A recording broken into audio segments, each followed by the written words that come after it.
Now you do a lot of work with like a lot of the coastal fishing communities. Do you have a lot of the students work on projects related to that? And can you talk a little bit about some of the research work you do with the fishing communities? So, fishing community. Some of the students will do, or most of them will do their thesis in the area that I'm more connected to, because for me it will be more easy to coach them on how to get to certain port, or talk to certain group of fishermen, or work with certain fisheries. So some of them will go. We have a student that is works on swordfish, for example. She's been great. She had no known information for like 9 months, and then on month 10 and 11 she got a couple. But then she prepared survey, so it was like trying to piece out a thesis, and at the end is working okay. But it's the process that it's really cool to see a person that has never stepped a foot in a fishing port, and then all of a sudden feeling comfortable or getting invited to the fisherman's house. And we do a lot of work with outreach for fishermen, so teach them how to release the animals when they are alive, for example, turtles or seabirds, how to remove the hooks, or how to hold them, or how to check before you release a bird if it's floating in the water, or certain um, guidelines they will require to do it well. Because if they do it well, that animal is going to have more chance to survive. So it's very important for some species that are endangered. For example, the leatherback turtle.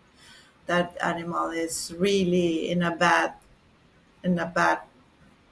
number. I mean, very low numbers in the Eastern Pacific. So if they release one of those a year, that's fantastic. That's like a big thing. So we want to be able to provide that kind of training for them. Some other work is related to organizational, strengthen their organizations, like have them formalize to the authorities, like have their papers on in order, have their IDs in order so they can go fishing. And I think that kind of work has been something we are learning, but it goes well with if you're working, if your plan is to work on sustainable fisheries, for example. It gives you a very nice baseline to get to know this fisherman group, and them getting to know you, and see if they are interested to work together. Mhm. So we've talked a lot about some of the different large marine fauna you've worked with and stuff. When did you kind of get interested in doing sharks? When did they kind of come into the picture? Oh, I don't care much for sharks. Uh-oh. No, you have to Okay, edit that. I don't that's the end of know. that's the end of the interview. We're done. No, well, no. Shark is very interesting, because sometimes I find myself very confused.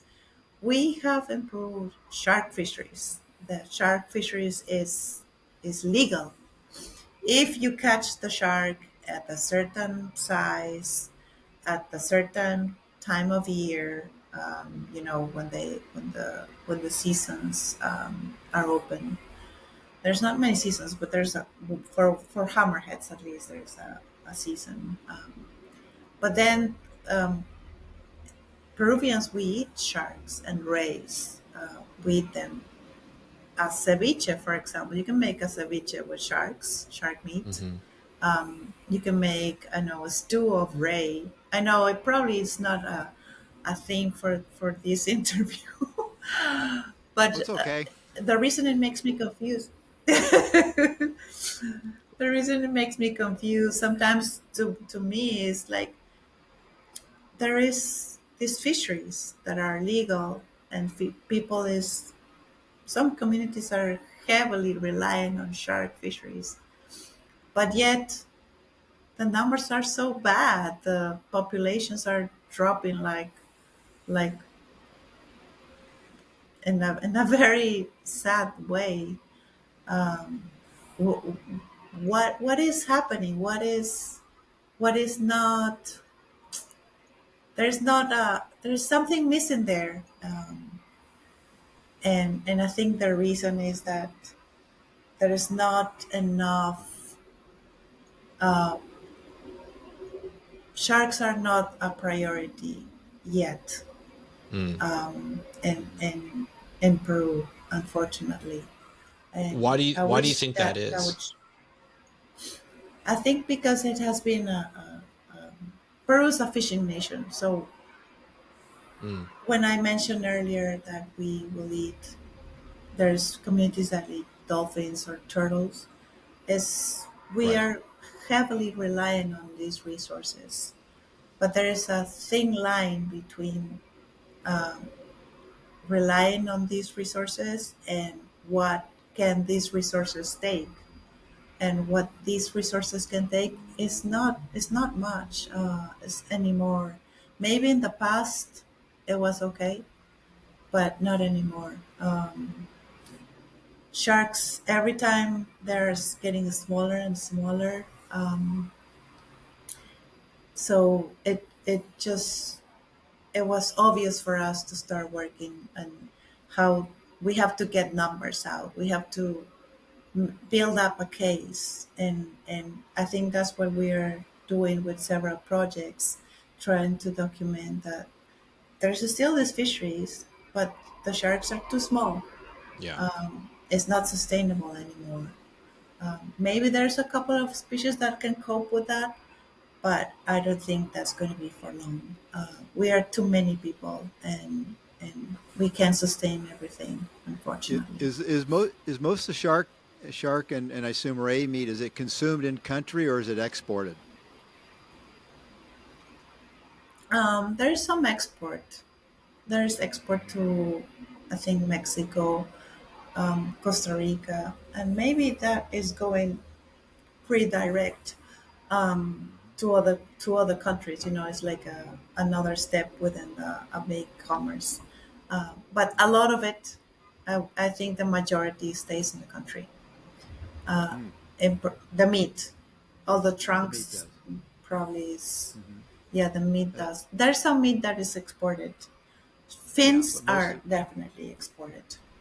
fins are exported. Yeah, yeah.